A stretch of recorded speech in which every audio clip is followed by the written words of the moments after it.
ಪ್ರಾತಸ್ಮರಣೀಯರಾದ ಬಸವಾದಿ ಶಿವಶರಣರನ್ನ ಸ್ಮರಣೆ ಮಾಡಿ, ಪರಮ ದಯಾನಿಧಿಯಾದ ಮಹಾತಪಸ್ವಿಯಾದ ಹಾನಗಲ್ಲು ಗುರುಕುಮಾರ ಶ್ರೀಗಳನ್ನು ಸ್ಮರಣೆ ಮಾಡಿ, ಗುರುವಿನ ಗುರು ಪರಮಾರಾಧ್ಯರಾಗಿರುವ ಸಿದ್ಧಲಿಂಗ ಶ್ರೀಗಳನ್ನು ಸ್ಮರಣೆ ಮಾಡಿ, ಈ ಆಲಯದ ಚೇತನ ಮೂರ್ತಿಯಾಗಿರ್ತಕ್ಕಂಥ ಮಹಾಯೋಗಿ ಮಹಾತ್ಮ ಪುರುಷ ಶ್ರೀ ಗುದ್ದಲೀಶ್ವರರನ್ನ ಸ್ಮರಣೆ ಮಾಡಿ, ಗುದ್ದಲೀಶ್ವರರ ಒಂದು ಜಾತ್ರಾ ಮಹೋತ್ಸವದ ನಿಮಿತ್ತವಾಗಿ ಇವತ್ತಿನ ಆರೋಗ್ಯ ಮತ್ತು ಯೋಗ ಶಿಬಿರ ಕಾರ್ಯಕ್ರಮದಲ್ಲಿ ಪಾವನ ಸಾನ್ನಿಧ್ಯದಲ್ಲಿ ಅಲಂಕೃತರಾಗಿರ್ತಕ್ಕಂಥ ಈ ಕಾರ್ಯಕ್ರಮದ ದಿವ್ಯ ಅಧ್ಯಕ್ಷತೆಯನ್ನು ವಹಿಸಿ ಎಲ್ಲ ನಮಗೂ ನಿಮಗೂ ಆಶೀರ್ವಾದವನ್ನು ದಯಪಾಲಿಸ್ತಕ್ಕಂಥ ಪರಮ ಪೂಜ್ಯರು, ಅನುಭಾವಿಗಳು, ಪೂಜಾನಿಷ್ಠರು, ಸಮಾಜ ಚಿಂತಕರು ಆಗಿರ್ತಕ್ಕಂಥ ಶ್ರೀಮನ್ ನಿರಂಜನ ಪ್ರಣೋತ್ವರ್ಪಿ ಗುದ್ದಲೀಶ್ವರ ಮಹಾಸ್ವಾಮಿಗಳವರ ಅಡಿದಾವರಲ್ಲಿ ದೀರ್ಘದಂಡನ ಪ್ರಣಾಮಗಳನ್ನು ಸಲ್ಲಿಸಿ,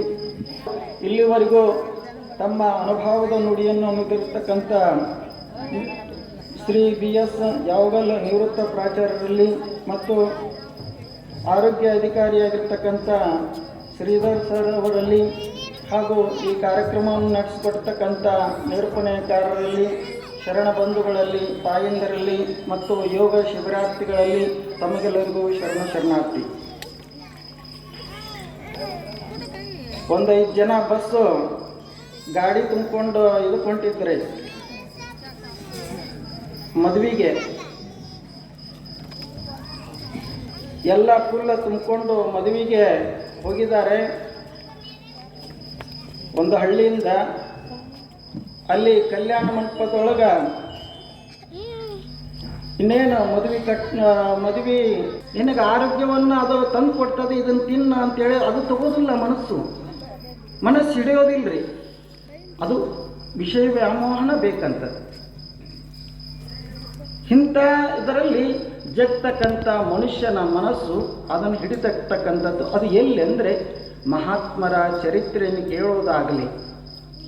ಇವತ್ತು ನೋಡ್ರಿ, ಬಾಟ್ಲಿ 100 ರೂಪಾಯಿ ಅಂದರೂ ತಗೊತಾನೆ, ಆದರೆ ಹಾಲಿನ ಪ್ಯಾಕೆಟ್ 40 ರೂಪಾಯಿ ಇದೆ ಅಂದ್ರೆ ತಗೊಳ್ಳೋದಿಲ್ಲ.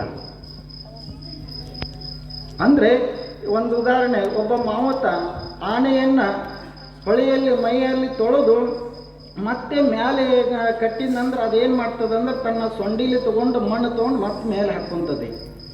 ಅದರ ಸ್ವಭಾವ.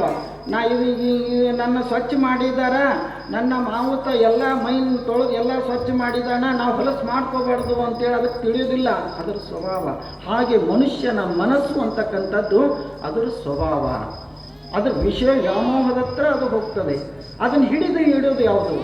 ಅದಕ್ಕೆ ನಮ್ಮ ಪರಮ ಪೂಜ್ಯ ಆಗಿರತಕ್ಕಂಥ ಗುದ್ದಲೀಶ್ವರರು ಯಾಕೆ ಈ ಕಾರ್ಯಕ್ರಮ ಮಾಡ್ತಾ ಇದ್ದಾರೆ ಅಂದರೆ, ಮನುಷ್ಯನನ್ನು ಒಂದು ಧರ್ಮದ ಹತ್ರ ಕೊಂಡೊಯ್ಯಬೇಕು. ಈ ಧರ್ಮದ ಮೂಲಕ ಹೋದಂದ್ರೆ ಅವನು ಸದ್ಗತಿ, ಒಂದಿಷ್ಟು ಅಲ್ಲಿ ವ್ಯಾಮೋಹದಿಂದ ದೂರ ಆಗ್ತಾನೆ ಅಂತಕ್ಕಂಥದ್ದು. ಈ ಪುರಾಣಗಳು, ಪುಣ್ಯಕಥೆಗಳು ಯಾಕಾಗಿದ್ದಾವೆ ಅಂದರೆ ಮನುಷ್ಯ ವ್ಯಾಮೋಹವನ್ನು ಬಿಡಬೇಕು. ವಿಷಯ ವ್ಯಾಮೋಹವನ್ನು ಬಿಟ್ಟಾಗ, ಅದಕ್ಕೆ ಬಸವಣ್ಣನವರು ಬರೀತಾರೆ, ಮನೆಯೊಳಗೆ ಇದ್ದಾಣವೂ ಇಲ್ಲವೋ, ಹೊಸ್ತಿಲಲ್ಲಿ ಹುಲ್ಲುಟ್ಟಿ ಮನೆಯೊಳಗೆ ರಥ ತುಂಬಿ ತನುವಿನೊಳಗೆ ವಿಷಯ ತುಂಬಿ ಮನೆಯೊಡೆ ಇಲ್ಲ ಕೂಡಲ ಸಂಗಮ ದೀಪ. ಅರ್ಥ ಮಾಡ್ಕೋಬೇಕಾಗಿದ್ದು ವಚನ ಒಂದೇ ಸಾಕು. ಯಾಕಂದ್ರೆ ಟೈಮ್ ಭಾಳ ಆಗಿದೆ, ಮುಂದಿನವರಿಗೆ ಅವಕಾಶ ಕೊಡಬೇಕಾಗಿದೆ.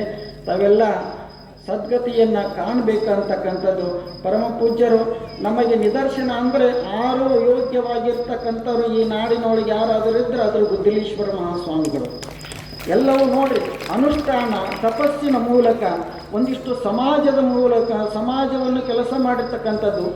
ಇಂಥ ಇಳಿ ವಯಸ್ಸಿನಲ್ಲಿ ಸಣ್ಣವರಾಗಿ ಎಷ್ಟು ಚೆಂದಾಗಿ ಓಡಾಡ್ತಾರೆ, ಎಷ್ಟು ಚೆಂದಾಗಿ ಆಡ್ತಾರೆ. ಅಂದರೆ ಇವಾಗ ನಮ್ಮ ವಯಸ್ಸಿನಾಗಿ ಇದ್ದರು ಕುಂತ್ರು ಹೇಳಕ್ಕೆ ಬರೋ, ಎದ್ರು ಕುಂದ್ರಕ್ಕೆ ಬರೋಲ್ಲ. ಹಾಗಾಗಿರ್ತದೆ ಮನುಷ್ಯ ನಮ್ಮ ಪರಿಸ್ಥಿತಿ. ಅದಕ್ಕೆ ಬಸವಣ್ಣನವರು ಹೇಳಿದರು, ನೆರೆ ಕಣ್ಣೆಗೆ ತೆರೆಗಲ್ಲಕ್ಕೆ ಶರೀರ ಗೂಢ ಹೋಗದ ಮುನ್ನ, ಹಲ್ಲು ಹೋಗಿ ಬೆನ್ನು ಬಾಗಿ ಅಣ್ಣರಿಗೆ ಹಂಗಾಗದ ಮುನ್ನ, ಕಾಲ ಮೇಲೆ ಕೈಯ ನೂರಿ ಕೋಲು ಹಿಡಿಯದ ಮುನ್ನ, ಮುಪ್ಪಿಂದಪ್ಪ ಅಳಿಯದ ಮುನ್ನ, ಮುಟ್ಟದ ಮುನ್ನ ಪೂಜಿಸುವ ಲಿಂಗವ. ನೋಡ್ರಿ ಎಷ್ಟು ಚೆನ್ನಾಗಿ ಹೇಳ್ತಾರೆ. ವಯಸ್ಸಾದ್ಮೇಲೆ ನೀ ಪೂಜೆ ಮಾಡು ಅಂತ ಹೇಳಿಲ್ಲ ಶರಣರು, ವಯಸ್ಸಿದ್ದಾಗ ನೀ ಮಾಡು. ದೇಹ ಗಟ್ಟಿರಬೇಕು. ದೇಹ ಗಟ್ಟಿರಲಿಲ್ಲ ಅಂದ್ರೆ ಪೂಜೆ ಮಾಡಕ್ಕೆ ಹತ್ರವಾಗಿ ಬರ್ತದಂದ್ರೆ, ಅಂದ್ರೆ ಮುಕ್ತಿ ವಯಸ್ಸಾದ್ಮೇಲೆ ದೇವನ ನೆನೆಯುವುದು ಇದೆ ಅಂತೇಳಿ ಅಂತಾರಲ್ಲ ಜನ, ಹಂಗಾಗೋದಿಲ್ಲ. ವಯಸ್ಸಿದ್ದಾಗ ಹೊತ್ತಾರು ಎದ್ದು ಅಗ್ಗವನಿಯ ಪತ್ರಿ ತಂದು ಹೊತ್ತು ಹೋಗದ ಮುನ್ನ ಪೂಜಿಸುವ ಲಿಂಗವ. ವಯಸ್ಸಾದ್ಮೇಲೆ ನಾವು ಪೂಜೆ ಮಾಡ್ಬೇಕಂದ್ರೆ ಅದಾಗೋದಿಲ್ಲ. ವಯಸ್ಸಿದ್ದಾಗ ನಾವು ಮಾಡಬೇಕು. ವಯಸ್ಸಿದ್ದಾಗ ಗಟ್ಟಿದ್ದಾಗ ಆ ದೇವನನ್ನ ನಾವು ಪೂಜೆ ಮಾಡಿದ್ದೆ ಆದರೆ ಅಲ್ಲಿ ಹೋಗಲಿಕ್ಕೆ ನಾವು ಸಾಧ್ಯ ಆಗ್ತದೆ ಅಂತಕ್ಕಂಥದ್ದು. ಹಾಗೆ ಈ ಪೂಜೆಯ ಮೂಲಕ ನಮ್ಮ ನಾಡಿಗೆ ಒಂದು ಶಾಂತಿಯನ್ನ, ಒಂದು ತಪಶಕ್ತಿಯನ್ನ, ಎಂಥ ಕಷ್ಟದಲ್ಲಿದ್ದವರಿಗೆ ಕುಷ್ಠರೋಗವನ್ನು ಕಳೆದಿದ್ದಾರೆ ಗುದ್ದಲೀಶಪ್ಪರು. ಮತ್ತೆ ಎಂಥ ಸಾಯತಕ್ಕಂಥ ಮನುಷ್ಯನನ್ನ ಪಾದೋದಕ್ಕೂ ಕೊಟ್ಟು ಬದುಕಿಸಿದ್ದಾರೆ. ಅವರ ನಿದರ್ಶನ ಇಲ್ಲಿ ಕಣ್ಣೆದುರಿಗಿದೆ.